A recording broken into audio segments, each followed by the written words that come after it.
এই ময়ূর ঘোষ, রতনটা তো ঠিকই বলছে। এই তোমার সাথে আইসা আমাদের জীবনটা বরবাদ হয়ে গেল। তুমি আসলে একটা গাঁজাখোর। গাঁজাখোরকে নিয়ে তো পারলাম না। এই ময়ূর ঘোষ, এই দাও, তোমার গাঁজা না গেলে কোনো কিছু করতে পারো না। এই যাও, ওই যে গাছতলায় বসে ওখানে নীরবে বসে গাঁজা খাবা, বেশি খাবা না কিন্তু কয়ে দিলাম। এই গাঁজা না খাইলে উল্টা পাল্টা বাজাই দিবে।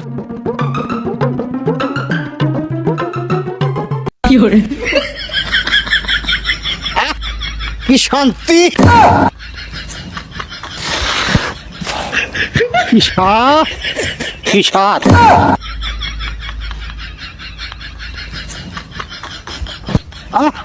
সিদ্ধি খাইলে সিংহাসন বাজারে শক্তি বাড়ছে। গাঁজাখোরকে নিয়ে আর পাওয়া গেল না।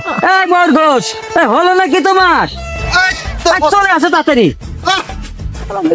জীবনটা শেষ করে দিলাম। আসো তাড়াতাড়ি। হ্যাঁ, চল। এই সুমন, চলো চলো চলো। চলো।